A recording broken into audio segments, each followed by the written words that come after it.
Hey, it's Alex here with the OnStage Colorado Podcast. This week we have a special episode that is kind of a rebroadcast or restream of our live stream from Sunday, January 19th, when we announced all the winners of the OnStage Colorado Awards for Theatrical Excellence, the OSCAs. This is the second year we've done this, and so Toni Tresca and I walked through all of the winners and talked a lot about what made them winners and that kind of thing. So it's kind of a long episode, so you can look at the show notes for the transcript as well as the list of winners on our website. But if you want to get the whole rundown, listen to the broadcast ahead. Hey everybody, it's OSCA night. So we are here live. Welcome to this awards ceremony for the OnStage Colorado Awards for Theatrical Excellence, what we call the OSCAs. I'm Alex Miller. And I'm Toni Tresca. And that's right, we're here tonight for the second annual OSCAs. And we've been working really hard to compile what we think is the best of the best from the 2024 Colorado theater year. Yeah, and it was a great year. A lot of wonderful shows and performances. Tons of nominations from the 200 shows we reviewed in 2024. Yeah, that's a lot of shows. 200 is, it's a lot of shows. It's a lot of theater, and so much of it was great. But do just want to quickly add up here at the top, we did not get to everything, and we only award shows that the OnStage Colorado crew has actually seen and written up. So we're not going to be just awarding something because it happened. We actually sent our reviewers there, and these were nominations for the winners that were submitted by the OnStage Colorado review team. So someday we hope to have correspondents all around Colorado. Or a fleet of flying electric cars, which we would need to cover this whole state. Yeah, we definitely would. Colorado is massive. And so quick apologies to any theaters that did amazing work out there that we just couldn't get to this year. Don't worry, your day will come. Yep.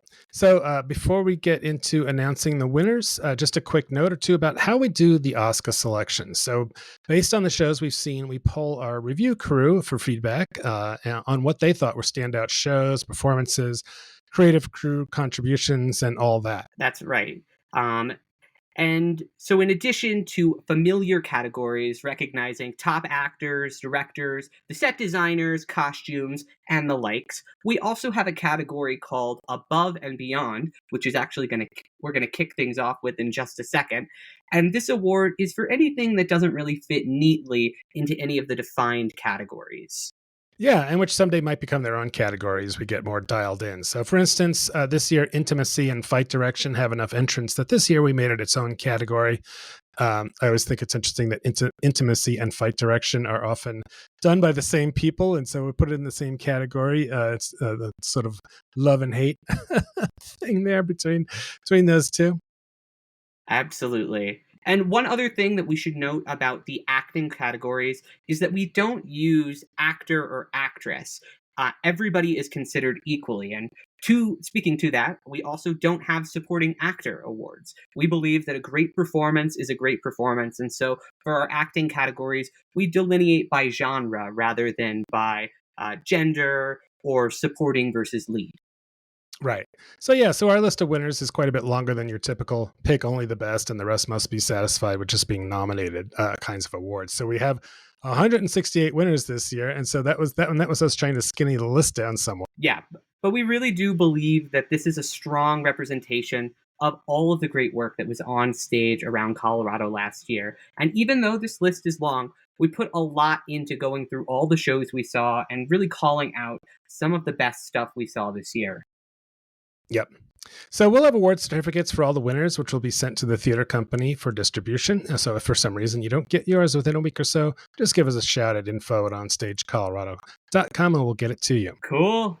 So now, without further ado... No, don't say further ado. I hate that. What? You don't like further ado, Alex? No. What the hell's wrong with you? No one says the word ado in any other context. It's a dead word. It's a zombie word that won't go away. And so, more importantly, no one knows what it means. So just say, without any more intro bullshit or something.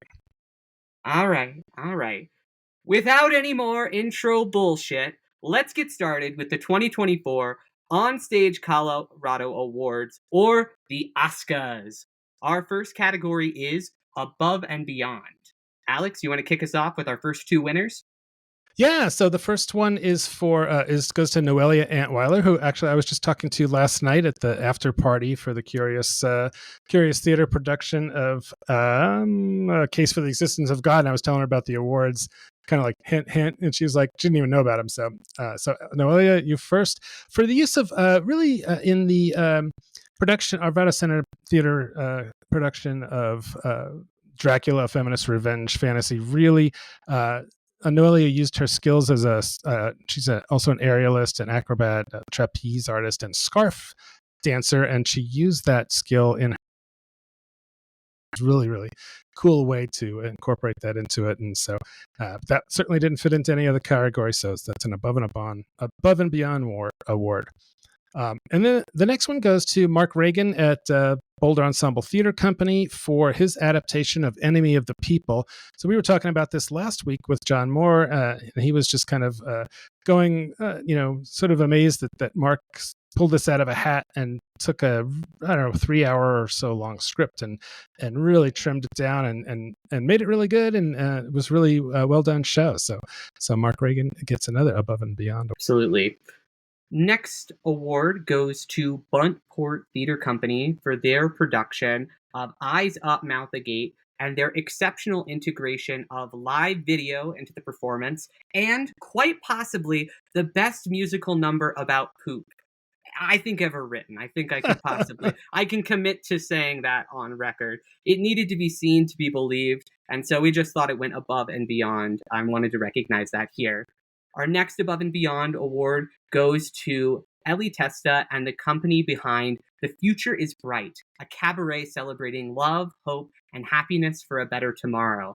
And this is in recognition of this is an annual fundraiser cabaret that Eli, has helped organize for the past 3 years. And this past January, he held the third annual version of this fundraiser at the Parker Schoolhouse Theater to benefit the Denver Actors Fund. And to date, Eli and the company have helped raise roughly $35,000 for the nonprofit. So that is absolutely above and beyond and just exceptional work organizing to give back to the community. So to Eli Testa and the company of Future is Bright, congratulations. That's great. Next one goes to Debbie Spaur, Spaur, for the Give 5 Productions production of Hedwig and the Angry Inch. Eric Fitzgerald wanted to call her out for the amazing wig that she created for the lead there. He says its length, color, and sausage curls makes its present equivalent to another character on stage. And I would have to say I agree with that. Absolutely. Yeah. Hearty co-sign.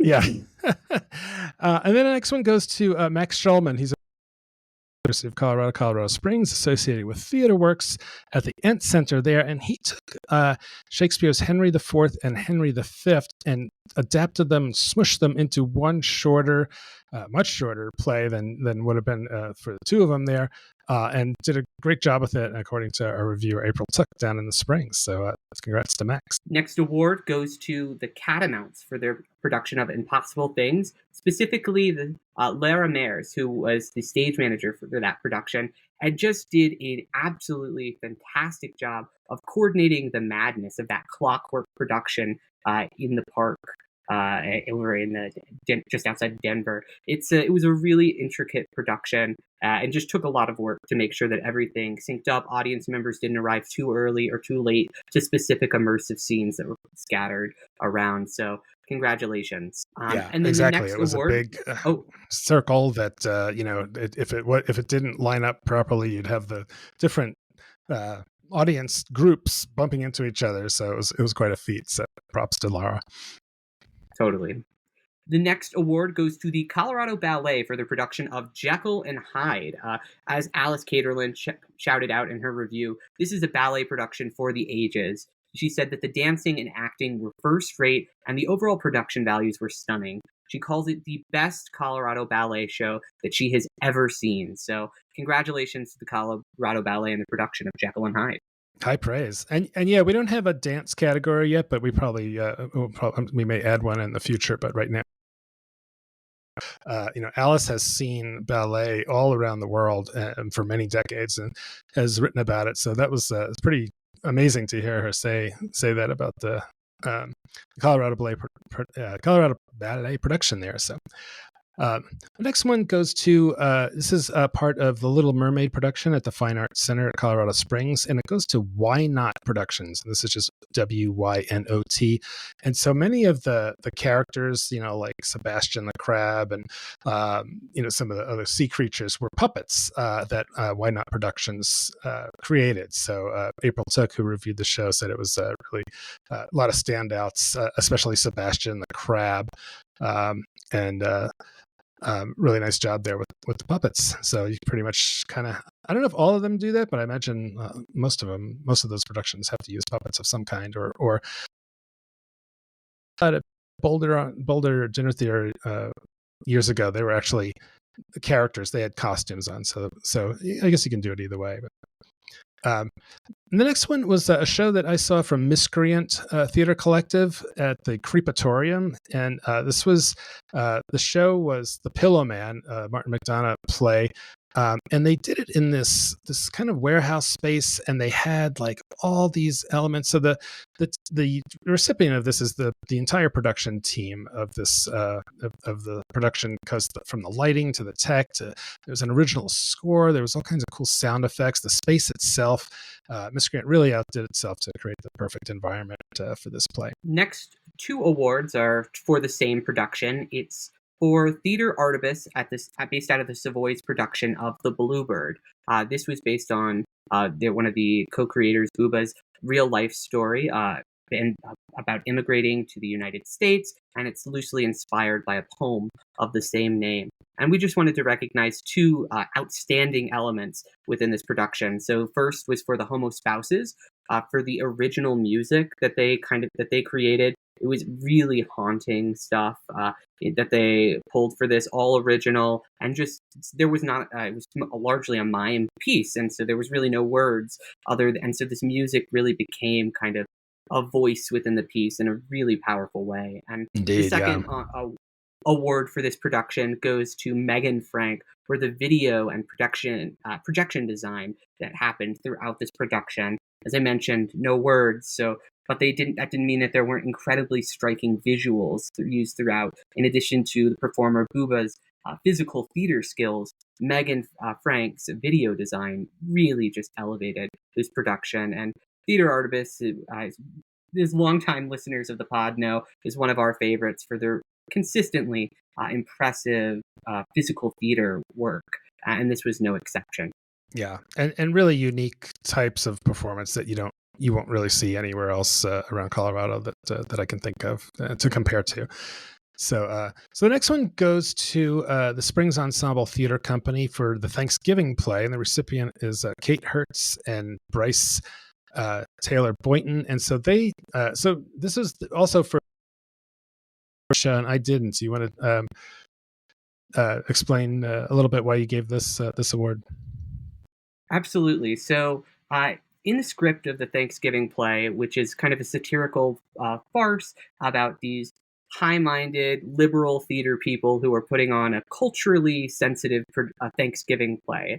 And in the script, there are these really outrageous scenes that were ripped from real lesson plans of teachers that are really culturally insensitive. And there's no direction on how to stage these. There's no accompanying video. And so what the team for this production at Springs Ensemble Theater did is they designed and shot these really intricate videos. Some were animated, some were just different images, some were kind of other video elements in there. But it was really powerful stuff that they just played in between the scenes. And it was really impressive and elevated the production. So wanted to honor the work that went into that. Great.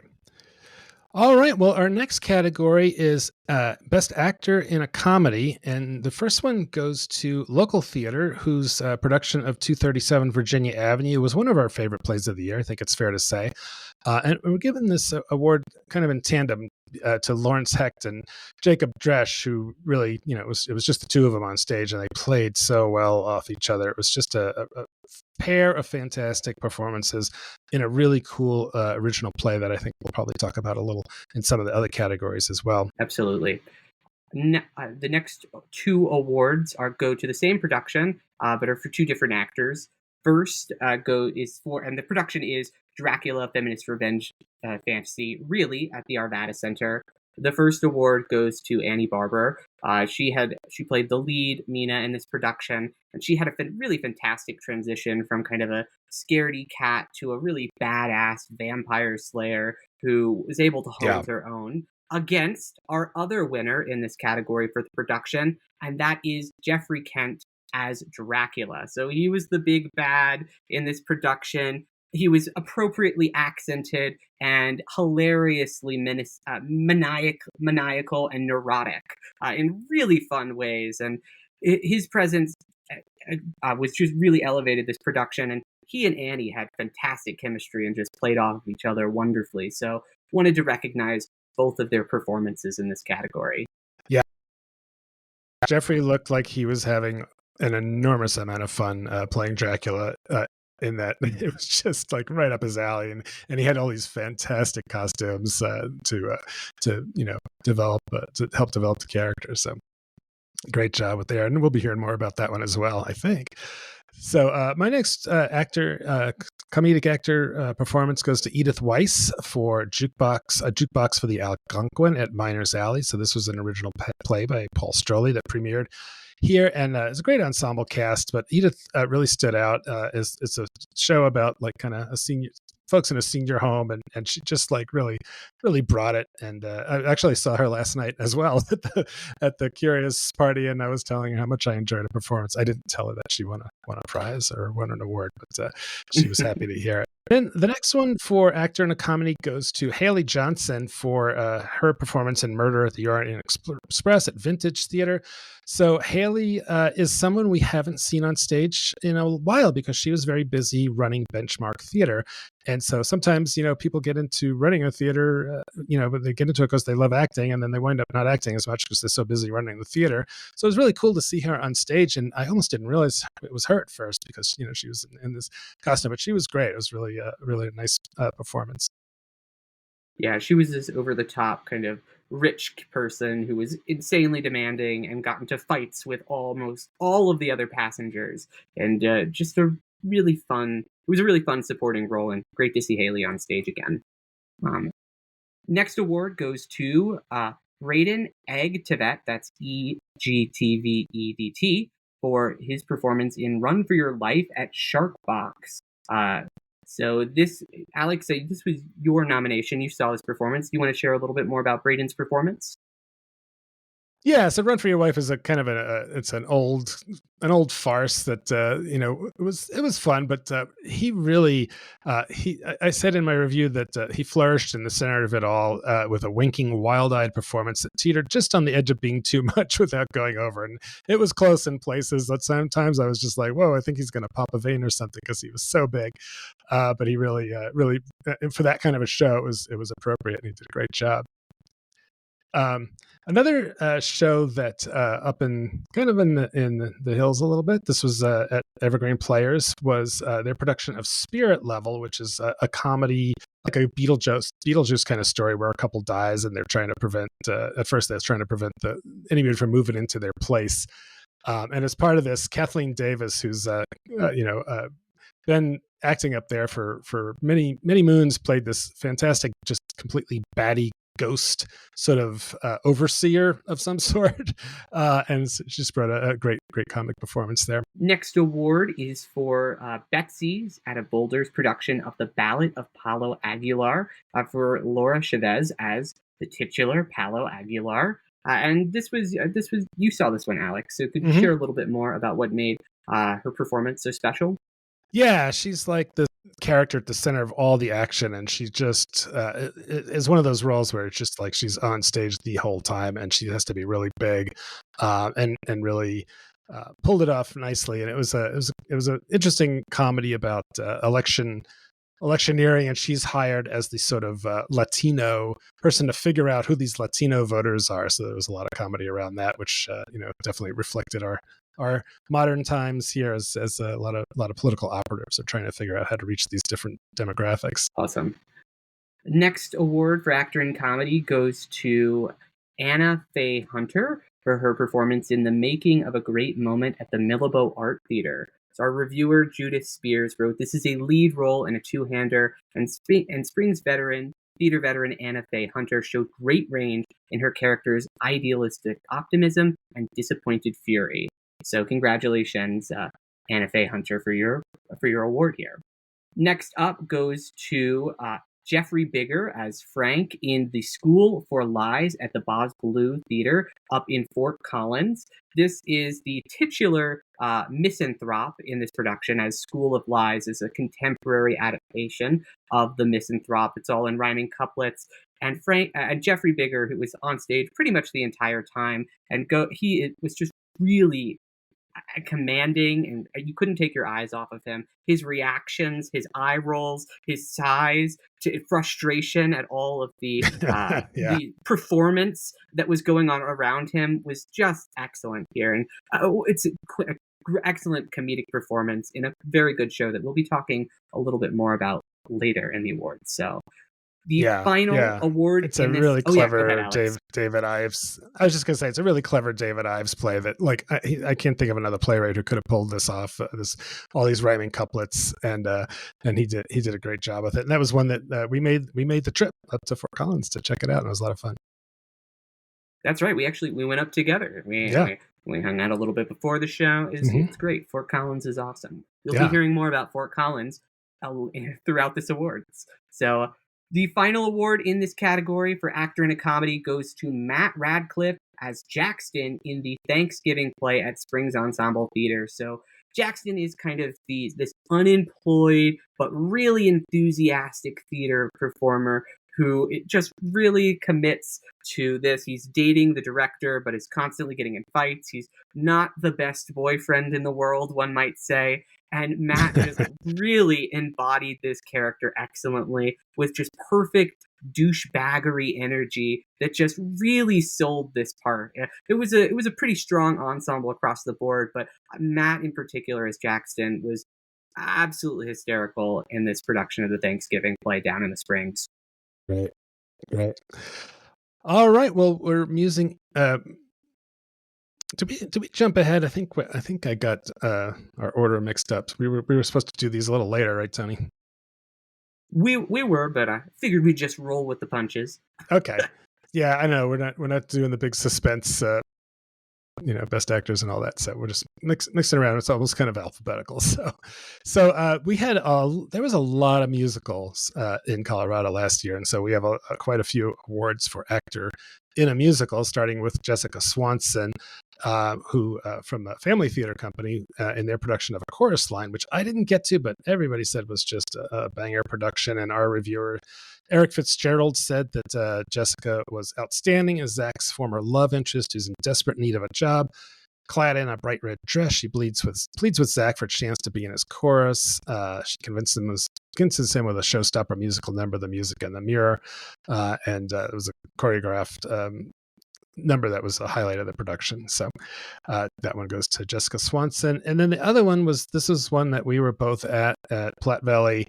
I'm not going to say Platte Valley Theater Arts. They just changed their name in 2025. And so this is their production of Cabaret, directed by Kelly Von Osbury. And Jeffrey Parker was just such an astounding, spot on and memorable performance as the MC in Cabaret. I was just like, I think we were both there for that one too. And we were just kind of blown away and just how fully he filled that role.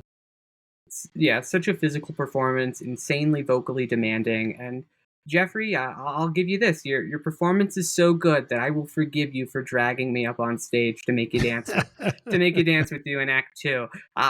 That's a big one, Jeff. great work. In all seriousness, it really was a great performance. Our next award for actor in a musical goes to Shiran Sami, who played Frenchie and others in Cannibal the Musical at Town Hall Art Center. So this is really one of the lead trappers, and she was just she's really a breakout star of this production that had a lot of very funny Colorado performers. She was doing a ton of different accents. She was beating people up with ease. She made it look very easy and hilariously funny. She committed to so much onstage violence. It was a really hilarious performance, and so great work for you. Yeah. Anything else you want to add, Alex? Yeah, it was interesting casting because usually when you see this play, the trappers are guys dressed in all kinds of furs and stuff. And Steven directed this, didn't he? That's right.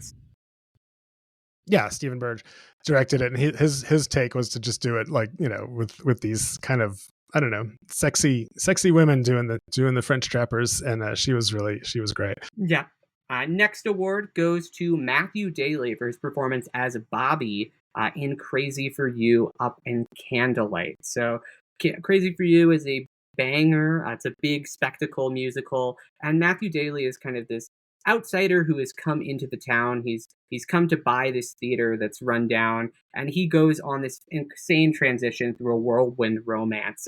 And if you haven't seen the show, it's super duper dance heavy. So in addition to having to do a ton of singing and acting, Matt Daly was also tapping his ass off across this stage for basically the entire show. And there is a particularly memorable sequence with him and Patrick Case that was, I can only describe as Scooby-Doo-esque in terms of the mirroring situation. And Matt was just an insanely physical, dynamic, and emotional performer. And for that, I really just have to recognize his work here. So great job. All right, the next one for actor in a musical goes to Clark Destin Jones in Hedwig and the Angry Inch. This was a Give 5 production that friend of the pod Julia Toby pulled together, and it was a really big swing for her and her production, and it really played out well. It was in this like warehouse space downtown that I don't remember the name of it, but it was fitting it, and our reviewer Eric. So we all saw this, but Eric said it was just a tour de force production, and Jones just commanded the stage for nearly 100% of the time because Hedwig's a very fiercely charismatic and complex character on this crazy journey of self-discovery, and Clark, as we were talking about earlier, had this fantastic wig to help him along, so it was a great performance. Absolutely. And then another one. This is a musical that it goes around and around and around. It's done a lot. Jersey Boys. It's about the Four Seasons, and I finally got to see it at Town Hall, and they did a really great production of it, and there were a number of great performances. But this one goes to Elton J. Tanega, who played.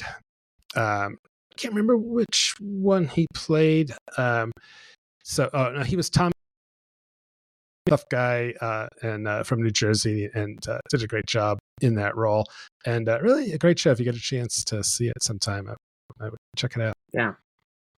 Next award goes to Mary Louise Lee, stage veteran, for her performance in Raisin at Town Hall Art Center.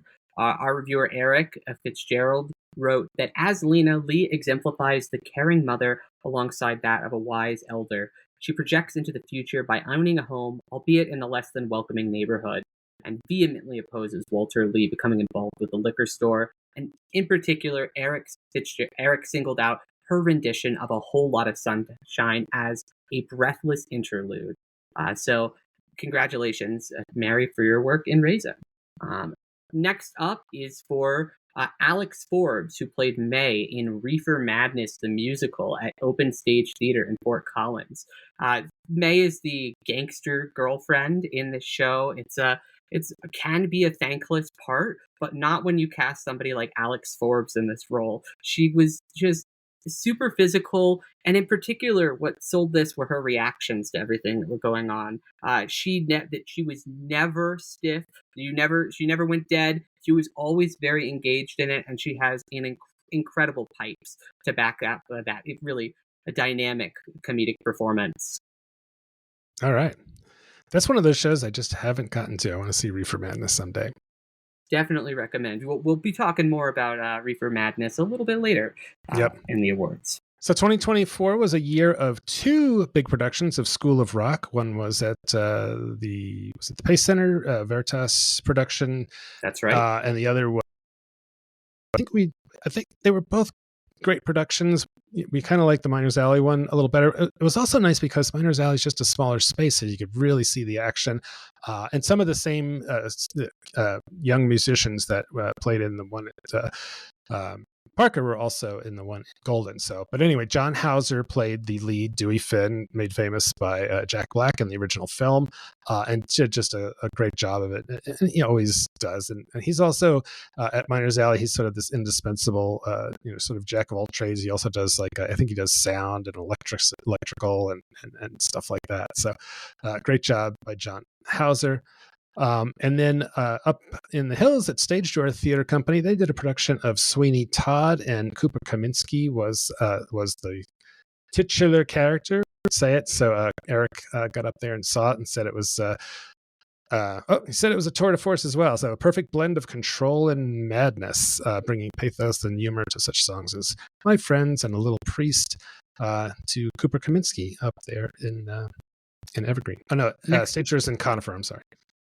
That's right. Next award goes to Acacia Grace for her performance in The Little Mermaid as the titular Little Mermaid, Ariel. This was at the Fine Arts Center in Colorado Springs. And our reviewer, April Took, wrote that Acacia Grace is simply radiant as Ariel. As the musical opens, the adolescent mermaid with the flaming red hair pops up from the orchestra pit as if swimming to the surface. Not only can this talented Juilliard-trained actor sing and dance, but she embodies the youthful cadence of the innocence that Ariel is. Effervescent and energetic, she swims, floats, and dives into the role and our hearts head first. So, really great performance by Acacia Grace down at Springs in a banger of a musical. Next up goes to Matthew Combs as KRS-24 in the brand new musical, The Android's New Soul, that premiered at the Bug Theater. This is one of my favorites of the year. I love this musical. It's an absurd, in-your-face, dystopian musical about a bug war. There's cyborgs there. There is a bomb that drops and causes everybody to go through funky radiation. And there's a whole lot of android sex. And Matthew Combs is at the helm as the titular android, who becomes the boyfriend to the doctor character. And Matthew is a great actor. He's been seen in a bunch of productions, including A Legend of Georgia McBride last year over at Vintage. But his performance here as the android for something that could have been very stiff and robotic, it was surprisingly human and very engaging. So that was a really short run. Are we going to see that come back around, God, I hope so, Alex. I want to see it. I really wish it would. Dana Kane and the entire team over there did a really fantastic job. And Dana has been fighting to make this production seen for decades. So I know that she filmed it so that it could be a filmed version of it could be released. So you will be able to see that. But as for a live stage production, I haven't heard anything. Okay. All right, the next musical actor award goes to Town. So this was at Town Hall. So this is it's a great musical. It's so much fun, and there was so many great things going on in this one. But he's the sort of the lovable, hero type guy who's in the middle of it all, a dashing but dirty hero who works at the yuckiest urinal in town, as I wrote in my review.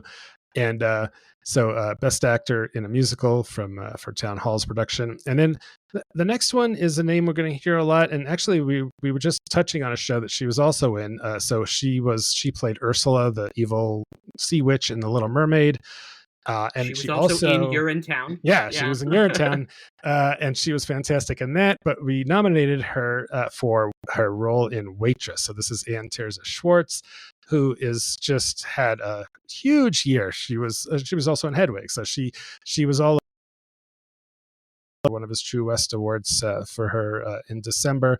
And she is a force of nature on stage, and I just can't wait to see what she's up to in 2024. But in Waitress, I have to say, Tony, it was probably one of my favorite musicals that I've seen in several years, at least, and it was so well done by the Arvada Center. So just fantastic work by Ann Terza Schwartz in that lead role. And apparently she's a great human offstage as well, as John Moore was telling us last week. She's done incredible advocacy for the Denver Actors Fund as well. So a great great actor, incredible in Waitress as the titular waitress, Jenna. The titular, I'm blanking on the name. I think it's Jenna, but she was really, Sounds really right. dynamic, really Yep. great in that. So now we're going to be moving Now on we're to moving our into new actor in category. a play. That's right. So our first award goes to Betsy's production of An Enemy of the People for Bill Hahn's performance as Peter. So he is the mayor in this production who is vehemently opposed to sharing the truth about the water supply and that it's been poisoned. And I very much worried for Bill Hahn throughout the production that his head was going to explode because veins were bursting Yes. from his forehead throughout so much of it. Nobody can get into a tizzy like Bill Hahn, and he just really was a really compelling villain who I don't want to say you rooted for him because you didn't. I really hated him, and that's why I loved this performance. Mechanic temper. Well, I've seen him in a few shows where he displays that. Yep. Next award goes to the Denver Center's production of Cebollas for Exchitas Romero. So that is Xochitl as Celia. So she was the middle sister in this production. It's about a road trip where they have to dispose of a dead body. And so along the way they bond. And as Cecilia, she is just the kind of the instigator, but also the one who is able to kind of talk between the other sisters. And it was a really, really meaty part, and she did a lot with it. So we wanted to award that for actor in a play. All right, Tony, you saw this next one, so why don't you take this one? Sure thing. So this is for Control Group Productions of Cipriano Ortega's Cheyenne. So this was a new play, and we're giving this award to Magalia Luna, who played Lisa. So she was this flamboyant art dealer she's constantly hitting her vape pen, and she is not afraid to totally tell you off and tell you just need to focus your art so you can make money. This is another villain. You may be sensing a theme in some of the performances that I like. I love a good villain, and Yep. Lisa's definitely that in Cheyenne. She's constantly probing the central character Cheyenne to deliver more commercial work and kind of sell herself out so that she can make a buck. And Magalia Luna she's a storied actor. She's been seen on a number of stages, Firehouse and Su Teatro, and so she's just a really accomplished actress, and this is a fantastic comedic performance from her. Great. All right, my next actor in a play goes to Christina Fontaine, a Curious Theater's production of Khalid Wada. So this is a play about a water shortage. It's kind of like based on the Flint, Michigan water crisis in some ways. And so she's great in everything she does, but she was really enjoyable to watch in comic roles. But here she shows great dramatic depth as the conflicted Amy. So while acknowledging the troubled past, it puts her at odds with a Big Ma, the other character. She's convincing as a woman on the mend, working to reestablish herself or trying to convince her mother she's changed. So it's just another great performance by Christina. And the next one, this was a fun show that you and I both went up to in Bailey. So this is from the Bailey Theater. It was Dear Jack, Dear Louise, which was a Ken Ludwig play on his parents' romance during World War II, which is really cool. A couple of great performances, but Miranda Byers as the female lead in it was just fantastic. And she's an actor you don't see a lot, but when she pops up, I'm always like, gosh, and she's awesome. So great job there, Miranda, and in Dear Jack, Dear Louise. Next award goes to veteran stage actress and luminary over at Vintage Theater, Deborah Persoff, for her performance in Eleanor. This is the one-hander, and it's 90 minutes of acting. She is introducing to the audience to a variety of characters. It's not just Eleanor. And as Eric Fitzgerald wrote, she lights up Vintage Theater once again. We're treated to a stirring performance from her. So it's a really great work. It's a really great role for her, and it sounds like she did a lot with it over there and wanted to recognize that. Next is for Stephen Beale in Gem of the Ocean at the Aurora Fox Art Center. Eric said, as Citizen Barlow, Beale gives an unparalleled performance, hitting every beat as a young man seeking a different life. His understated performance is one of the strongest of this season. So this was a part of Aurora Fox's commitment to staging all of August Wilson's play, and it sounds like this production of Gem of the Ocean was real banger, with Stephen Beale being a key part of that. Great. All right. Well, last year's Shakespeare show at the Denver Center was Hamlet, directed by Chris Coleman, and they're not all local actors that are in there, so I wanted to kind of pick one of our local boys, and Brick Burks played the ghost. In Hamlet, you don't see the ghost all that much, but he really breathed a lot of life into this ghost, and he also played a gravedigger, and he was the player king in the play within a play, and really, when he was on stage, he was really doing great work. So it works in the DCPA production of Hamlet.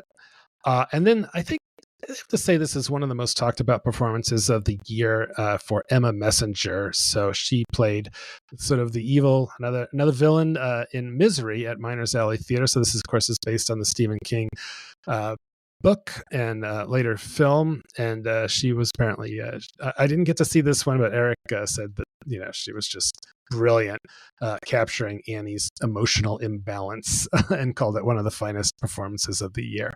So that's for Emma Messenger at Miners Alley's production of Misery. And Emma's always great. I would definitely co-sign what Eric said about her performance in Misery. It was really great. It was kind of hard, and it was kind of hard to figure out which performance of Emma's this year to award as well, because she was also quite fantastic. She had a busy year. Theaters, yes, production of Glass Menagerie, among a ton of other appearances. So this is really kind of a recognition of a lot of her great work this year. Next up is another very well-deserving Colorado theater person. It's Kelly Uhlenhop for her performance as Iago in Othello 2024 over at Firehouse Theater. So this was a big swing for Firehouse. They're casting what is normally a man as a woman here, and Eric wrote that her portrayal as the highly calculating Iago is excellent, filled with just the right amount of destructive determination and wicked objectives. As always, Uhlenhop gives a first-rate performance, never missing the opportunity to explore a character's subtext. So yeah, it's a real winning performance from Kelly in a really, really interesting production at Firehouse. Kelly's great, and she and her husband Andrew had a busy year. And just a real quick correction: it's Uhlenhop. I was told by Andrew once, so I always make sure. It looks like Uhlenhop. That's a great correction. Yep. Uhlenhop. My apologies, Kelly. All right. I think you have the next one. Sure. So next up is for Leslie O'Carroll for her performance as Stephanie in POTUS, a Curious Theater Company. So Stephanie is kind of she starts the play as a mild-mannered secretary who is worried about losing her job, but then she goes on she starts tripping on drugs throughout the show through a series of unfortunate events, and that gives Leslie O'Carroll so much comic gold to mine. She's running around the place at one point an inflatable. She's causing so much damage and mishap there.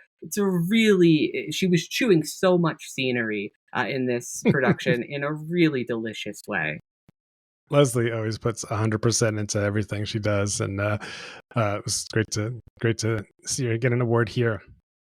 Well, speaking of the Uhlenhops, Andrew Uhlenhop gets a Best Actor nod for Red at Town Hall Arts Center. So this is a play about Mark Rothko, the artist, and Eric Fitzgerald said that Andrew was nothing shy of supreme, captured the essence of a man on the precipice of superstardom while displaying all the insecurities someone might go through while facing immortality through his creative endeavors, and just turned in a really high-quality performance.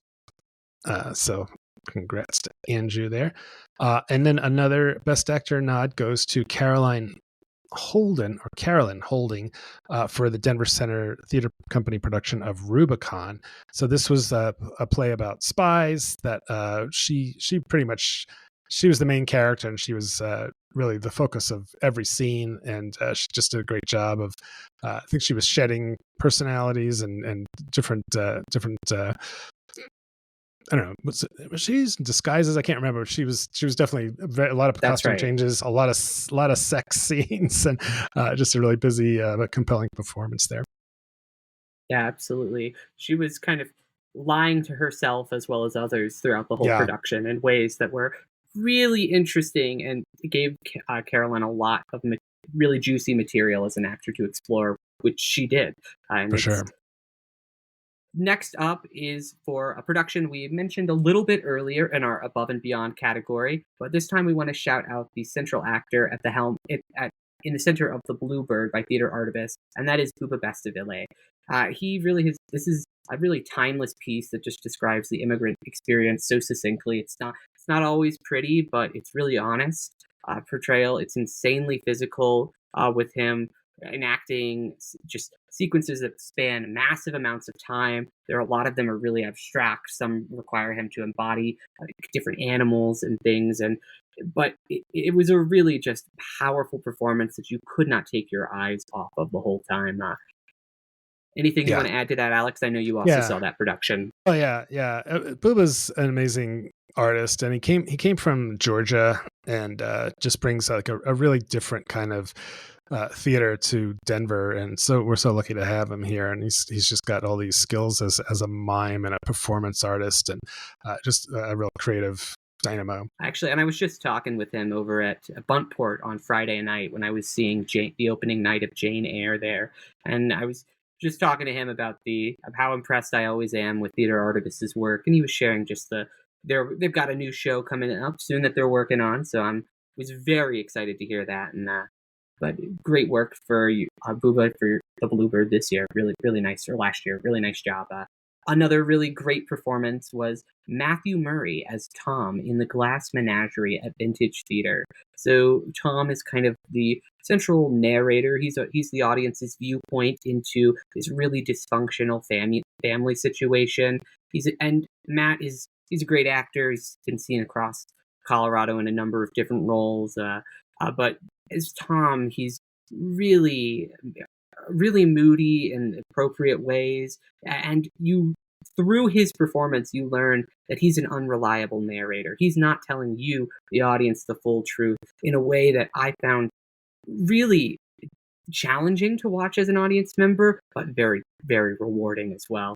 And as he goes on and the truth gets revealed in really frightening ways sometimes, his reactions were very stirring. They left a lasting impact on me. All right, the next award goes to Karen Slack, another really well-known theater artist in Colorado, for her performance in Truth Be Told at Curious Theater Company. So, Tony, you saw this. I didn't. So what would you say about Karen's performance here? So this is a two-hander that starred Karen and Jada Suzanne Dixon, who's also the artistic director at Curious Theater. And the play is about a journalist who's coming to interview the mother of a shooter. He has committed a mass shooting, and Karen Slack is playing this devastated mother who is unwilling to admit the painful truth about her son's actions. She refuses to acknowledge that it was him. She thinks it's a conspiracy by the government, until this heartbreaking turn in the final moments of the play that I'm getting choked up even just kind of thinking about now, where all of a sudden Karen's character all the reality sets in and it hits her, and she unleashes this devastating wail that I've not been able to get out of my system since seeing it. And I had to sit. I remained seated in the theater after seeing that performance, just shaken by what Karen was able to accomplish with her work in this production. All right. Cool. Well, another really big performance that a lot of people talked about was another one-woman show. Where Did We Sit on the Bus at the Denver Center? This was Satya Chavez, and Julie Walker just had nothing but great things to say about this exceptional one-woman show, where she's kind of telling her life story, but also there's some music incorporated into it, and it was, I think, maybe a little bit of a sleeper that I know a lot of people who did see it were like, holy crap, I can't believe more people didn't get out to see this. But so that one goes to Satya Chavez for Where Did We Sit on the Bus? And then go ahead. No, definitely agree with that. She's not only leading the show, she's also doing kind of live mixing because it's kind of a partial like hip hop musical as well. So it's just a really demanding role. Mm-hmm. All right, new category. Yeah, so we are moving on now to director in a comedy. So first up, we've got Kate Gleason for her work at the Aurora Fox Art Center on art. So uh, can you share a little bit more about this production, Alex? Oh, this is such a good show. This is another one that's, played this comedy. It's been around a long time that I hadn't gotten to see. And it had this fantastic cast with, again, Andrew Eulenhop and, I'm going to blank on the other two actors, but Gareth Sachs and I can't remember the third. But great show, and Kate did a great job just directing this sort of pressure cooker, three guys in this play. So great job there. Yeah. Next award goes to Len Mateo for his work on Miners Alley's production of Jukebox for the Algonquin. This was Paul Stroley's play that had its regional premiere in Golden, and Len just did a really fantastic job directing this farcical comedy that also has a lot of really poignant truths about aging and the assumptions that we make about people as they age that I found to be very effective. Great. And is this next one yours? Yeah, I can take this next one Okay. since it was my nominee. Yeah, this is for a production we've talked about a little bit already. This is POTUS at Curious Theater Company, and the award goes to Jada Suzanne Dixon. This was a big farcical comedy about the women who are keeping the president of the United States functional. Barely. It's a really insane comedy that there's a lot of different traffic that you have to control in this production. There's a dead body that's coming in and off the stage, people running around. There's a hell of a lot of blood. There's a scene that involves a really complicated toss off stage that has to be nailed very well. And she really pulled it off. It's a hard show. Curious is also not known necessarily for their comedies. And so it was a big swing for them, and I think it really paid off. The next one is back to the Ballad of Paula Aguilar. This was Boulder Ensemble Theater Company's show, and Jerry Hinshaw directed this one, which was a fair amount of physical comedy, a lot of comings and goings, and some tricky material. And honestly, the play didn't seem like it was 100% quite finished, but I thought Jerry did a really nice job making it kind of seem so. So that was for the Ballad of Paula Aguilar. And then the next one was the one we talked about earlier, The School for Lies. Steve Keim, who I think is the production manager up there at Bob Blue in Fort Collins. This is a challenging show. It's a lot of really fast-moving pieces. It's a high-speed farce, a lot of traffic control to deal with, and also this challenging script with all these rhyming couplets. And he got a lot of great performances out of the cast there. And that's the final award for Director of a Comedy. We are going to move on now to Director of Musical. So first up goes to Ben Rana for his work on Chorus Line for Family Theater Company. So Ben is also the artistic director over there. And this was the production that they did to kick off their 35th anniversary as a company. They're Denver's premier disability-affirming theater troupe. And this production that was staged at the Denver Center in the Round. That's right, a chorus line in the Round. Yeah. And it worked. It's amazing. Ben was working with a really massive cast there, really complicated dance sequences, and a lot of emotions in this production that he managed really well. So next up is a production we've talked about a little bit as well. This is Cabaret by Platte Valley, and we're recognizing the work that Kelly Van Osprey did for her direction here. She staged it in a really kind of immersive way so the actors, you were seated at tables and around in the Kit Kat Club. Actors were coming in and around you the whole time, inviting you to be involved in the production. That really added to the ultimate gut punch of Cabaret. When you realize when the world starts falling apart, you feel it because you're inside it too, and you've been made complicit in this world. And I think that's a really powerful way to stage cabaret, particularly in 2024. Yep. Yeah, we had Kelly on the podcast last year, and she had a pretty big year, some great stuff. So, next one is "Crazy for You," which I did not get to. This was up at Candlelight, so Steve Wilson directed this. Tony, you want to hit this one? Yeah, as I said earlier, this is what we recognized this in Best Actor. But Crazy for You is a massive musical that's super dance heavy, but also is very comedic and has to be directed really quickly in order for it to work. The transition, there's a lot of different transitions between locations, and Steve really did an excellent job of managing all of that business on stage and also still being able to ground the show in a really strong sense of emotional truth, and you believe the central relationship that's at the core of this production, which if you don't, this romantic comedy doesn't work. Yep. Back to Jersey Boys at Town Hall Arts Center. Matthew Daly directed this one, and interesting story that he was actually in the Broadway National Tour of Jersey Boys and did nearly 1,000 performances of the show. So he knew the show really, really well, and really brought it on the small, and it is no small feat to, of course, he choreographed it as well. Town Hall has that kind of a sort of a shallow, longer type of stage. It's not the easiest place to, you don't have a ton of room to choreograph big numbers, but he pulled it off, and also just brought out some great performances from the cast there. Next award goes to Lynn Collins at the Arvada Center for her direction of Natasha Pierre and the Great Comet. Now, Lynn, she had a really strong year over at the Arvada Center. She also directed Waitress for them, which was another strong production. But what really set her work apart for Natasha Pierre and the Great Comet was how she was able to transform it's kind of the smaller space at the Arvada Center into this really immersive spectacle. You felt like you were right in the middle of wartime Russia, because that's exactly what she and the creative team did to place you there.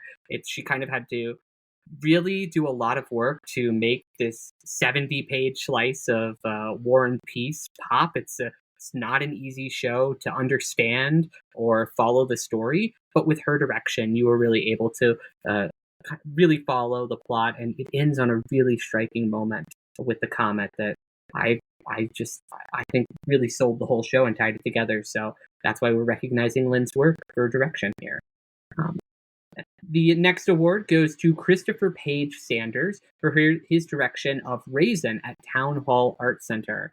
So, as our critic Eric Fitzgerald wrote, Page Sanders maintains a solid focal point tied into Hansberry's original play. He's adept at storytelling and uses the musical numbers to further the story by employing the ensemble to contribute to each song with a revelatory dance. The production never falters and moves quickly from scene to scene with an exacting pace. So this is Christopher Page Sanders also did the choreography for this production, which really helped tie that kind of his overall sense of direction together and really made Raisin a production that sung. All right. Next one is director of musical winner for Kenny Moten, one of the busiest guys in Colorado theater, for Reefer Madness at OpenStage Theater. Tony, you want to hit this one? I did not see this one, but you did. Sure. So Kenny took a big swing with Reefer Madness, and that he chose to stage it in an immersive style. And Fort Collins they've not done a lot of immersive work, so he had to do a lot of training both with the cast as well as pre-show to help get the audience trained on how to be involved in the show. And on top of this kind of immersive element that was very fun and sprinkled throughout the production, it also was just a really funny musical based on a propaganda short film about the toxicity of marijuana that really was a consistent laugh riot from start to finish, with a lot of really energetic musical numbers in between. All right. Next one is goes to Stage Door Theater Company for their production of Sweeney Todd, and directed, choreographed, and also music directed by Tanner Kelly. So Eric Fitzgerald went up and saw that one, said it was just a remarkable production that transports you to a dark London filled with all these characters and a throbbing storyline, he says. But yeah, Tanner did it all up there, and he's a great lead person up there at Stage Door. And then the next one goes to Robert Michael Sanders at Town Hall Arts Center. We've talked about Urinetown. Man, this was a great production of a show that a lot of people are familiar with, but some people are kind of think it's weird or something just because of the title. But man, again, that funky stage at Town Hall, where doing these big dance numbers are got to be a real challenge as well. So, I'm just trying to. I'm sorry, just for a second here. I think we. Okay, we're still on director of musicals. So this is the last one in this category. So Robert Michael Sanders at Urinetown. Great job. Yeah, now we will be moving on to director in a play. First up, we are recognizing Chris Medina for his work directing 12 Angry Men at the funky little theater company down in the Springs. Our critic, April Took, wrote, "Pacing and synergy are what make this cast pull off what might be a sleeper. Funky's artistic director, who also doubles as a snarky Juror 10, has aptly guided each actor to hone their character. Beyond line deliveries, the jurors collectively speak with their body language to perfection." So, nice work to Chris down in the Springs. Next up, we're recognizing Jessica Robley for her direction of Betsy's production of Enemy of the People. This is, as we've talked about this a little bit throughout the show, but this is a really strong adaptation of a classic play. There's no reason that this show should work as well as it does, but it does because of the apt direction by Jess and really strong casting that she did as well. She assembled a team of some of the finest stage actors in the state, and their work together created a production that was really masterful and really spoke to our time. Yep. For sure. And then over at Aurora Fox Arts Center, they took a very familiar old property, Around the World in 80 Days, and did a banger job with it. Eric really thought it was great. And that so this is Rich Cowden's somewhat new to Fox. I think he's finished his first year and did a great job pinpointing each stop on the global expedition with Around the World in 80 Days. And then Josie's Diner, this was... it was at Denver Fringe Festival. This is a 2 Cent Lion production directed by Gracie Jacobson, who's one of the founding members of 2 Cent Lion. And as Eric said, just it had an improvisational element to it, and she did a great job managing all of those elements with the there in Josie's Diner. Yeah. Next up, we're recognizing Wendy Franz for her direction of Macbeth at the Colorado Shakespeare Festival. She really reimagined this, particularly from the point of view of the witches, and made some really interesting directorial choices with this production, and a lot of really strong work with the casting and throughout. So I wanted to recognize her for that. Next up, we're honoring Warren Sherrill for his work directing Misery at Miners Alley Theater. Yeah. He captured both the humor as well as the terror that is in this Stephen King play adaptation. Goldman's script can be a little bit difficult, but he really found a strong directorial interpretation that worked with his 3 actors. And I mean, when you're working with those 3 actors, you can't go wrong. So credit to him for casting the show as well. Yeah. Just saw Warren last night at the Curious Theater production. We were talking about A Case for the Existence of God, which he also directed. So we'll have a review of that on there pretty soon. The next one is for a Denver Center Theater Company production, Not Your Perfect Mexican Daughter. The director was Laura Alcala Baker. This was a really great show. It was really, really funny, but really impactful. Story about a young woman whose sister is killed in an accident, and a lot of moving parts, fantastic set, a lot of great performances, and she, Laura, pulled it off well. And then down in the Springs at the Ent Center, TheaterWorks, Michael Burke directed the production of Othello. So this, Judith Sears, our reviewer down there, said it was set in the Civil War South, and Othello's a Confederate general, and there are a lot of elements of folk songs, and really a unique vision by the director to pull this one off for Michael Burke. I'll take us out and do the last 3.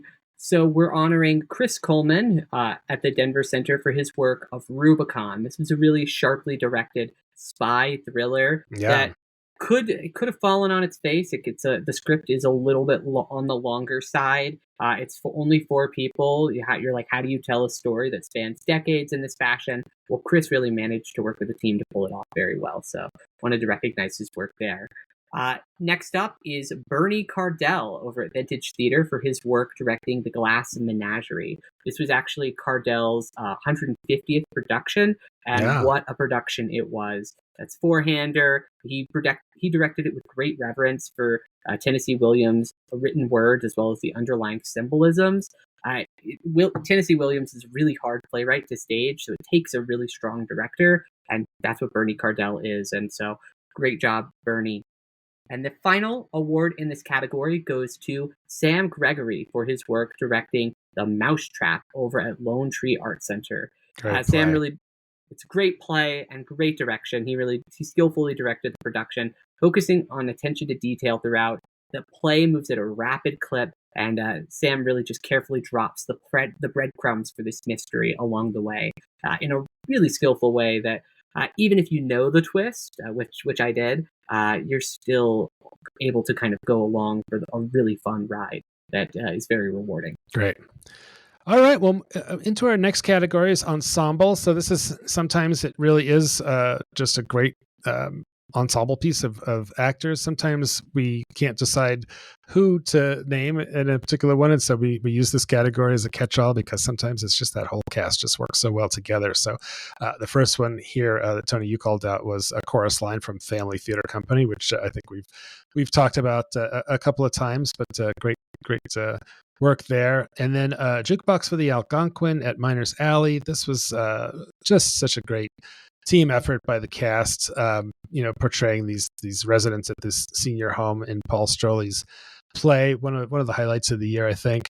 And then you up in Candlelight, you've mentioned Crazy for You a couple of times. Also, a big busy musical that's just had a great cast.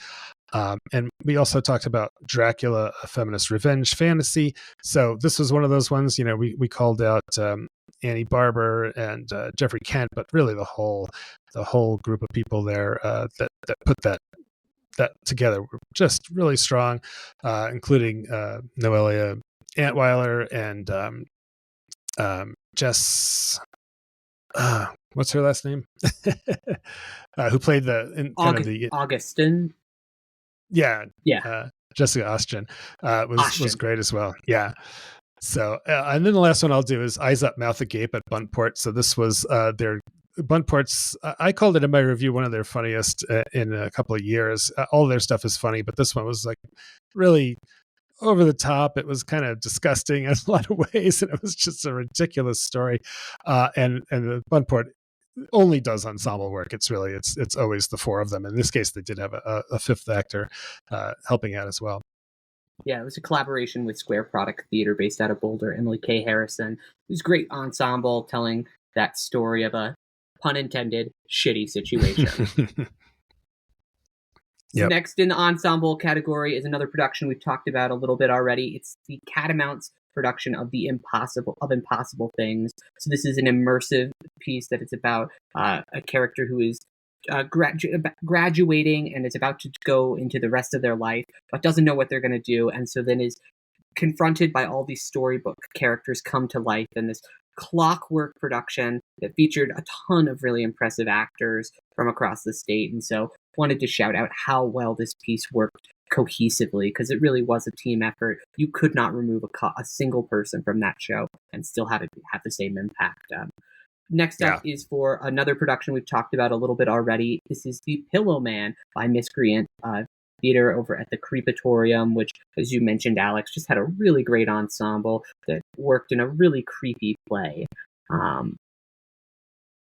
Then we are honoring the cast of School of Lies at Boz Blue for the great team effort that it took to pull off this couplet done entirely in rhyming couplets, which with a lesser cast could get old very quickly. But they make it work really well. They make sure you understand what's going on and you're also still laughing. So great job to that entire team there. Then the next award in this category goes to the cast of The Squirrels by Westcliff. As April said, it was once engaged, the audience becomes immersed in the life of these hungry and combative squirrels you just really get transported into this animalistic world. She really was really praised the ensemble here. So wanted to recognize their work. Next up, we have Urinetown at Town Hall Art Center. It's a great musical. We've talked quite a bit about it already throughout the rest of the awards, but it's a team effort, huge dance show. Everybody's kind of doing a million things, and they still have to be funny, and they really were. Oh yeah. And the final winner in this category is the team behind Waitress over at the Arvada Center. Obviously, Anne is amazing and at the lead, but that show really doesn't work without the rest of the people who work at the diner, the love interest, her doctor love interest, who she enters a tumultuous relationship with, and just all of the supporting cast who fill out the diner. Everybody from the biggest part to the smallest part in this show was really just firing at a very high level. So good. Yep. Next category is for musical director. Sometimes the unsung hero, often kind of in the background. They might be on keys or directing the pit. But this first one was a musical director for Cannibal the Musical at Town Hall. It was Caleb Wenger, who was actually part of the story. I think does he get shot at some point? He's that's right. He gets shot with an arrow. Yeah, he's definitely they're engaging him in the play. It was really fun stagecraft. And then Richard Shore for Crazy for You up at Candlelight, which we've mentioned several times. And another one we haven't mentioned that was $1 Million Quartet at Lone Tree Arts Center, which I think it was the first time you saw this one. So this is the story about a legendary meeting of some legendary musicians that really required some faithful reproduction of, like Johnny Cash, Elvis Presley songs in there. And then another... And Dominique Scott, who was the music director there, he's also in the show. He was playing Jerry Lee Lewis, so he's on stage. He's also having to act. He's another one like Caleb, who is very involved in the show. Great. And then David Niels, another very busy music director on Colorado stages, did Natasha Pierre and the Great Comet of, is it 1837? 1812. 1812 at the Arvada Center. So David always does great work. And then School of Rock. Scary.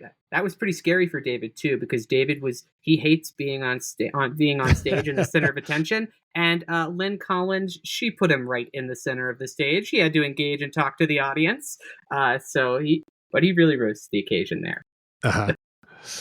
All right. And then at Miners Alley School of Rock, which we've mentioned, the music director was Alex Steinhorn. So this is a tricky show. It's got a sort of a house band, that's driving in the background, but it's also got the band of the students.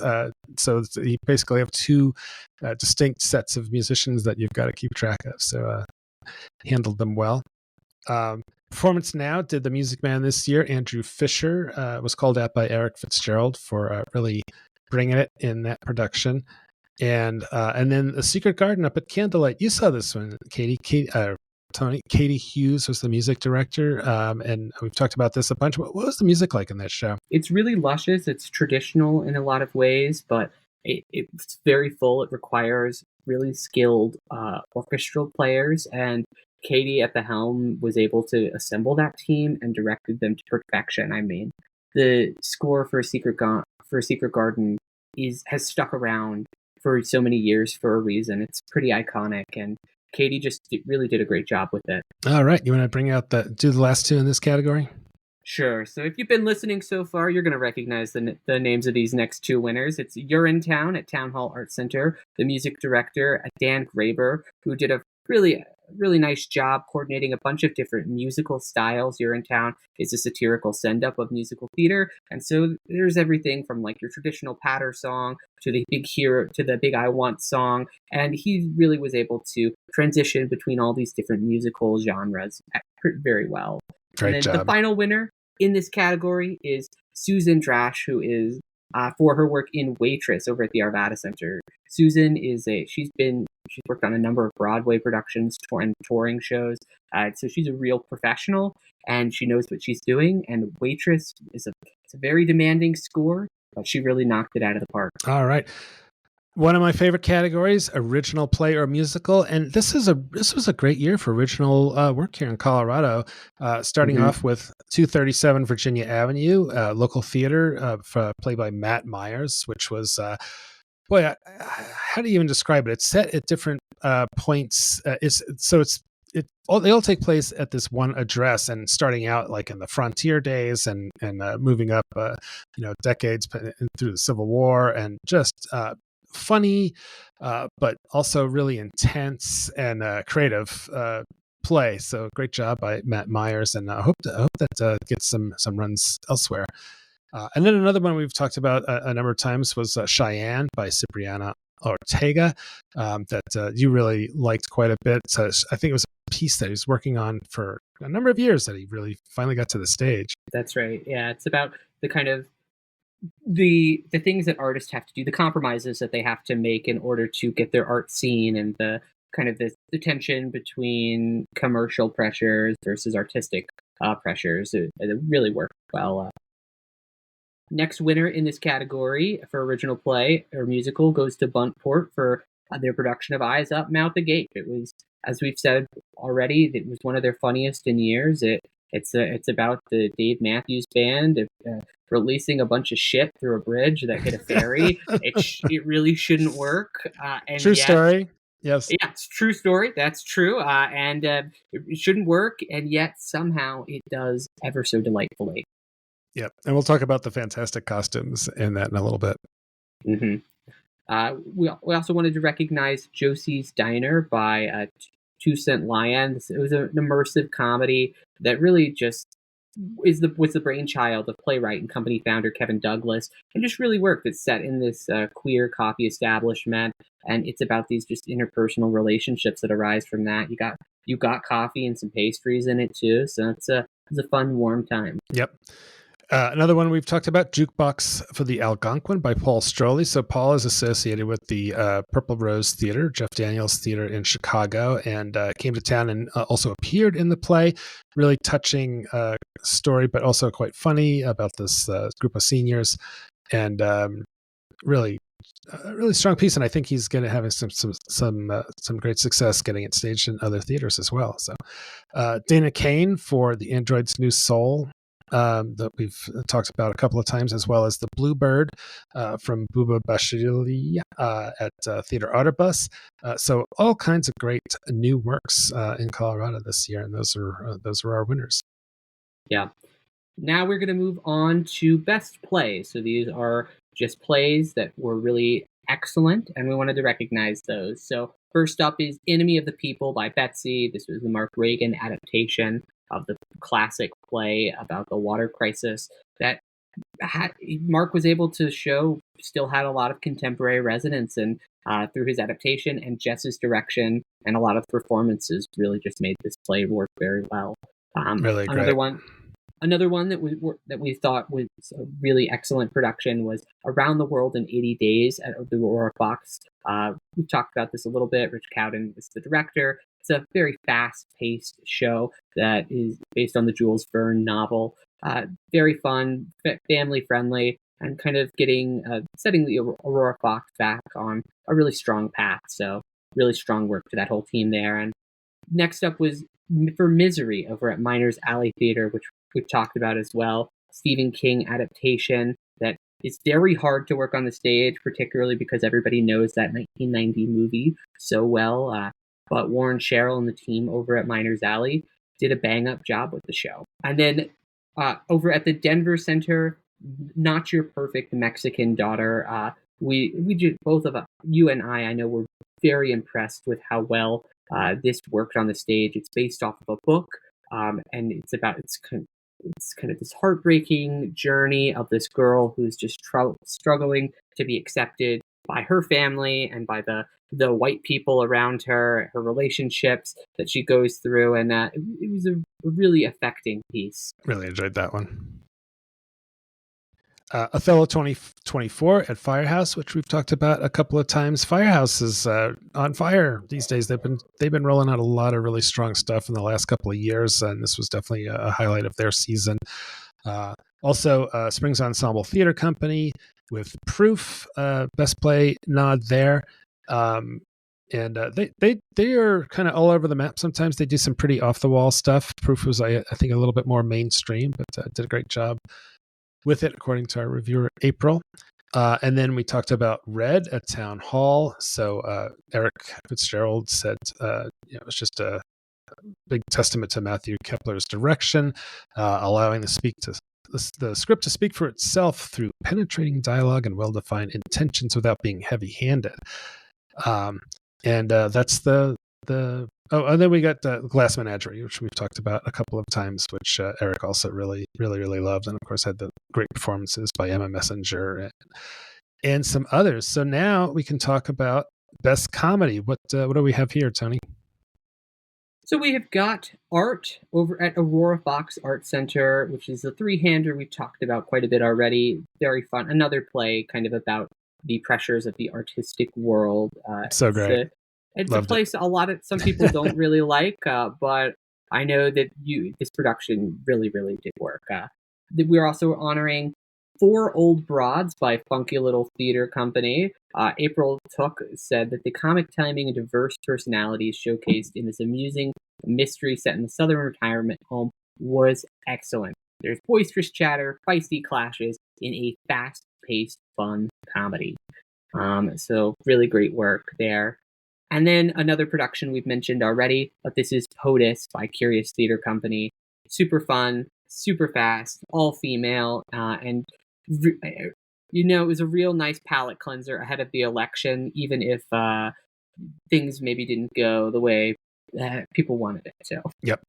And then Back to School for Lies up at Bob Blue. Really a great comedy, great farce. As we talked about, David Ives it never disappoints with his clever scripts, and this one was a real fun one with a great cast. Betsy's production of The Ballad of Pella Aguilar, also, not the perfect script, but a really fun comedy with some great performances, including some particularly evil political operatives that were sort of despicable, but quite funny. And then the Thanksgiving play, which it's been a while since we've seen that around here, but you got to check it out at Springs Ensemble Theater Company, Tony, and I had my issues with it when I saw it Curious a few years ago, but it really does have some fun parts to it. Yeah, and that's the last winner for our Best Comedy category. Now we will move on to Best Musical, and our winners in this category are all productions that we've talked about already, so I'm just going to go ahead and kind of rapid fire through these.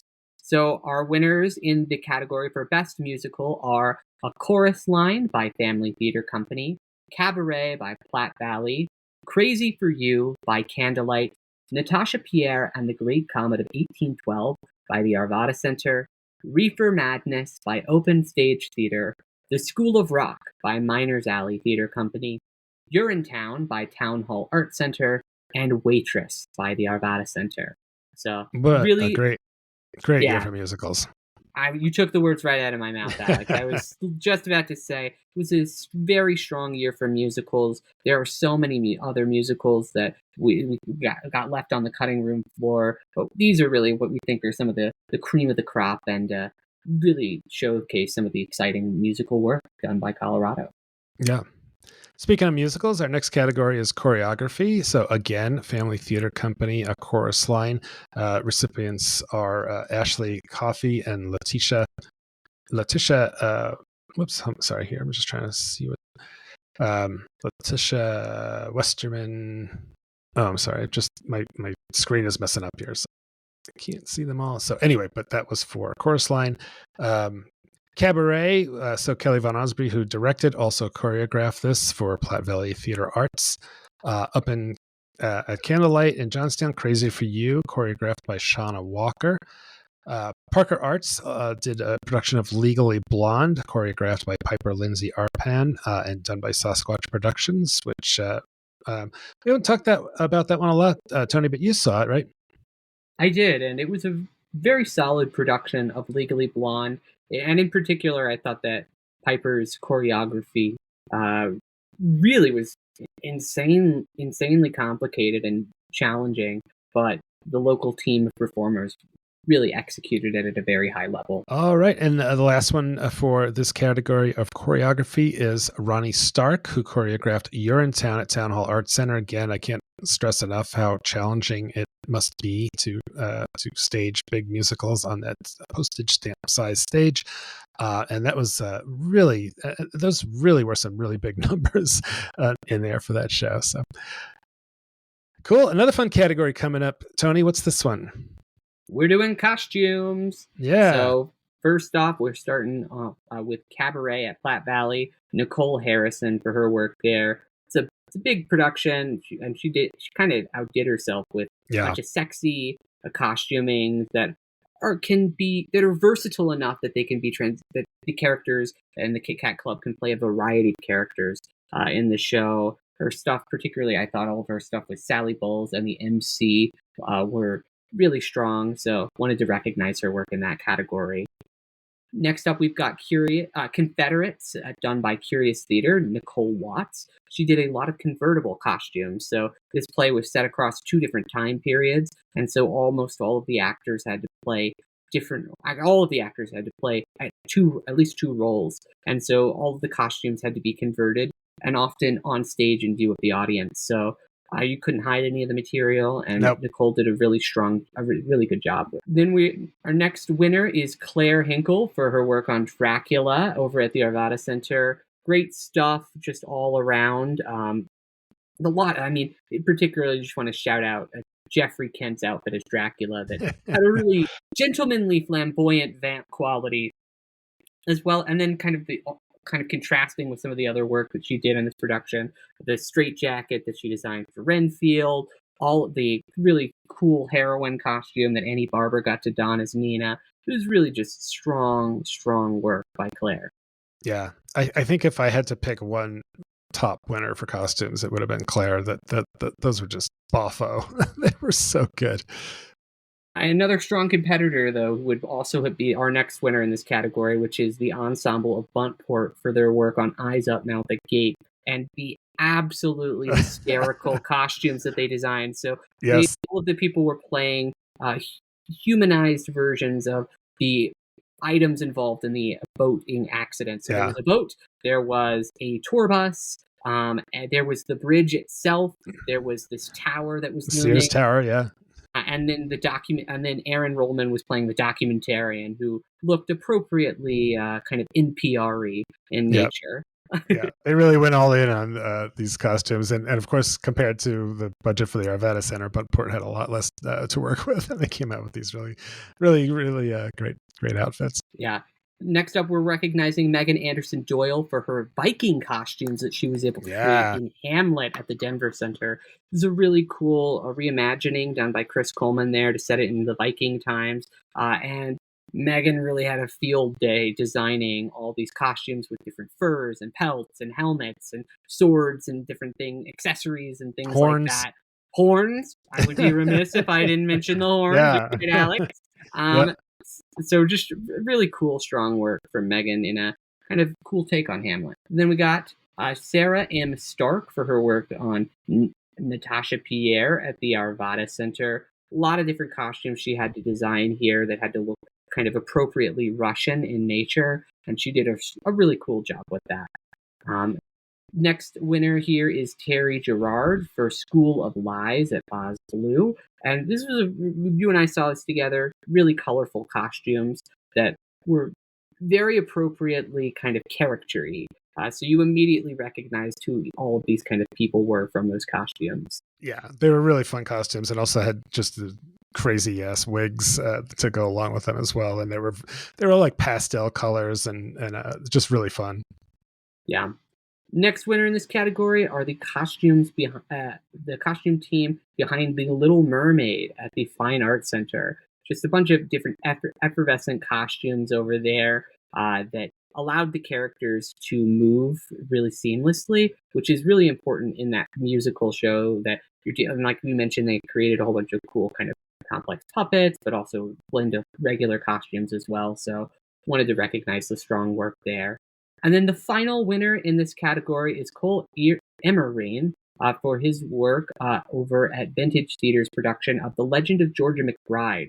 In particular, I want to shout this out because of how many costume changes have to happen live on stage. This is a show about a about a Elvis impersonator who turns into a drag performer, and so all of the drag outfits, not to mention the Elvis outfit, are had to be really specific in order to work. And Cole did a really strong job pulling just all of these crazy items for characters to accessorize with. Yep. All right. Our next category is lighting. So this is kind of, a tech category, but still super important. And it was hard not to mention Glowing, which was Theater Artibus's second show of the year. It was about these moths, and the whole thing is set in darkness, but there's also a lot of light involved in a lot of different kinds of light, like handheld lights and lamps and string lights and all this stuff that really contributed to make a really cool visual presentation. Misery at Miners Alley, Vance McKenzie. I'm sorry, I should say Glowing. The light designer was Sean Mallory. And Misery, it's Vance McKenzie for the lighting in that show at Miners Alley. Tony, that one, it's a pretty dark show. Was the lighting on the grayer, blacker side? Definitely on the more eerie side, but I think what really was so impressive about Vance's work in this show is Misery is a show that has a lot of transitions. It feels like a film script in that way. And so the lighting transitions really help with that. There's also a lot of storms that happen throughout the show. And so his work was really essential in making that believable on stage. Okay. And then in the Springs Ripcord at Springs Ensemble Theater Company, our reviewer Judith named Kyle Laboria for lighting. She said the strobe lighting and explosive sounds of an executioner throwing a switch created the terror of a haunted house on a very small stage for that production down in the Springs. And then Brian Miller for the Android's New Soul. So again, this is one we've mentioned a number of times. What was the lighting like in that show, Tony? Super duper colorful and crazy. There were so many lighting cues throughout that show. And the Bug Theater is a really complicated space to actually light in. And he was lighting on multiple levels as well, because there was these platforms that he was having to light. So he really did a custom lighting rig in there that was super sci-fi, colorful, and really, really sharp and effective. All right. And the last one in this category is for the Lehman Trilogy at the Denver Center, lighting by Jion Chang. So the Lehman Trilogy is a very dark show. They're wearing black, the same black costumes the whole time. But Jion Chang did a really nice job of all the different shades of black and gray and making the scenic design stand out despite all that darkness. Yeah. Now we're moving on, speaking of scenery, to Best Scenic Design. So in this category, we want to honor Tina Anderson for her work at the Arvada Centers for their production of Dracula. It's another Bafo set from her that was highly functional while also not being too cluttered. It was a really cool kind of moody gothic piece that didn't look like any other version of Dracula's castle that we'd seen before. Yeah, a lot of really cool levels to it. Mm-hmm. Next up is Lex Lang for their work designing Emma at the Denver Center. This is not one of my favorite shows that the Denver Center did, but there is no denying that the kind of Bridgerton storybook come to life set that they designed for it absolutely popped. It was so colorful, and right from the second when you walk in, it demanded your attention. So I wanted to shout out the work that they did there. Next up is the creative team of the immersive production, Gin and Gothic, by the Band of Toughs. This was staged at the Ellie Coughlin, in and around the Ellie Coughlin Opera House, I should say. You and I both saw this, and you kind of lose count of how many different performance spaces there are, because they're just performing upstairs in the lobby, around the theater, downstairs, in the orchestra pit, in the loading dock, with the band setting up in different places. There's the need to light all these different locations, have the scenic elements in it and the sound in all of it. And it was just a really cool immersive production. So wanted to honor the scenic design. Yeah. Mm-hmm. And then next up is for Springs Ensemble Theater's production of God of Carnage, Eric Mattson. Judah Sears said it was a tastefully decorated living room of the two main characters that go together. 3 of the wall pieces are actually flat screens, which displays change to illustrate and respond to the play's action. It's kind of like if the set design became a Greek chorus. So really nice work to Eric Mattson. Great. Well, no scenic design category would be complete without Brian Mulgrave, whose amazing sets have been gracing Colorado stages, particularly at the Arvada Center for many years. So this set for the Natasha Pierre and the Great Comet of 1812. Amazing photos, looking at this set, and also the way, as you mentioned, it was staged in kind of an immersive way in the smaller theater there at the Arvada Center. I'm Not Your Perfect Mexican Daughter at the Denver Center. So the scenic design was by Arnel Sancianco.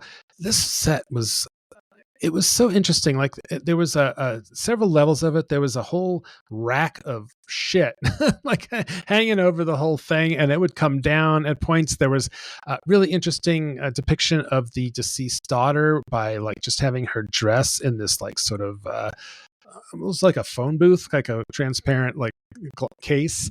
And also the quinceañera dress winds up in there. So really, really cool effects on stage there with scenic design there.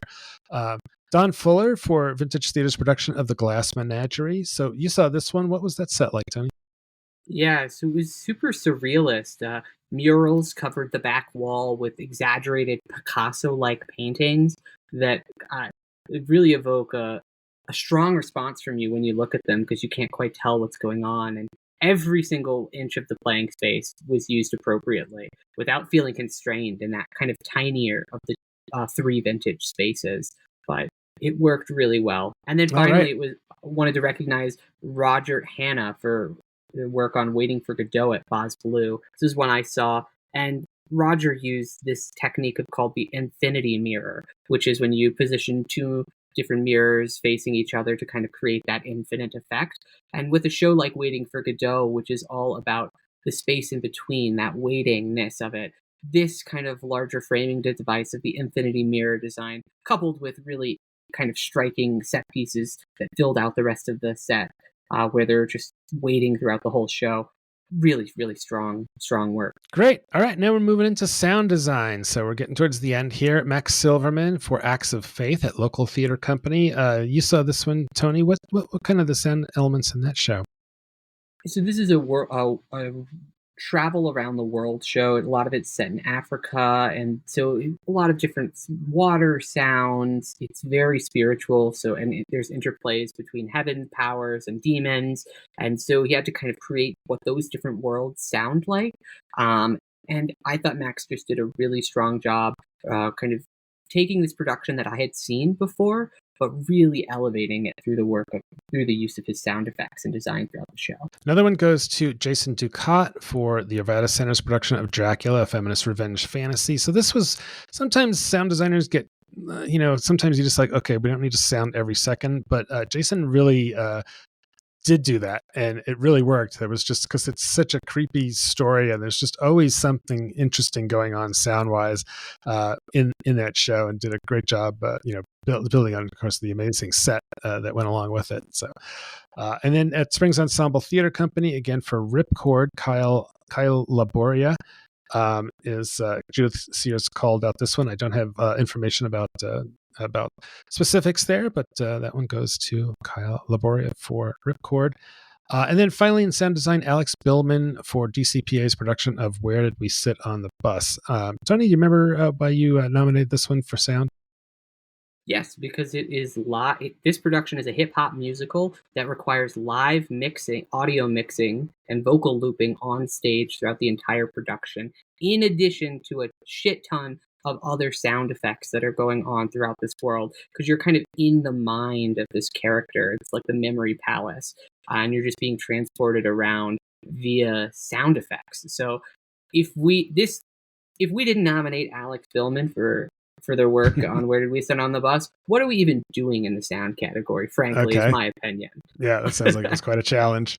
And then I do want to go back briefly. One other winner in this category was John Hauser for his work at Miner's Alley for Misery. We've shouted out his work performance-wise in School of Rock. But as we mentioned, he also does technical work for the company, and his sound design for Misery was the best of the best in terms of creepy sound effects on stage. All right, 2 more categories to go. What's next?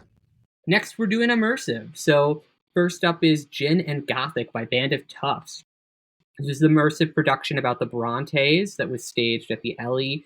It was a challenging piece to put together, I know from talking with the creative team, but it really came together well. It was cool to be transported to all of these different crazy settings throughout the characters' lives all around the building. Next up is for Denver Immersive and their work organizing the Immersive Invitational. Full disclosure here, I was one of the judges there, but I didn't do any of the organizing for that. I just showed up and judged the amazing work that the teams did, creating 48-hour immersive pieces in 48 hours. That was all the work of Denver Immersive, who put this whole thing together. It was an incredible festival, a great community building event, and I'm looking forward to attending the second annual Immersive Invitational in 2025 this year in November. The final winner in this category is one we've talked about already, but it is Impossible Things. This is the Catamounts, plus work by Lonnie Hansen. It's an amazing location with great cast and a fun story that was built around Lonnie's installation that he created about all these like storybook characters that's on full display. Still, it's permanent exhibition. Yep. All right. Last but not least, intimacy and fight direction. So this is a new category, but there's a lot of this going on. So April saw the Ent Center's production of Henry IV and V. There's a lot of sword fighting in it, and there's also some intimacy direction. And really, I don't have the name of the director here. For some reason, but we will let them know. Also, for Misery, Amy Arpan, a lot of striking fight choreography, intense physicality. So not swords, but really intense. Are they like? What's the fighting like in that?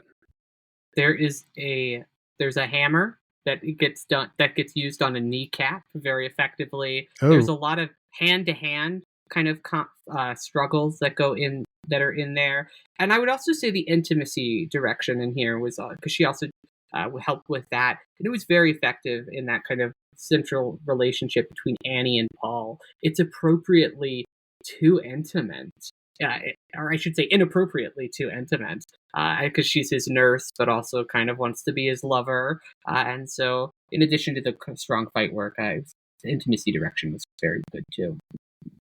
Great. This last one really was really impressive feat of intimacy direction by Maya Venice Prentice with Not Your Perfect Mexican Daughter at the Denver Center.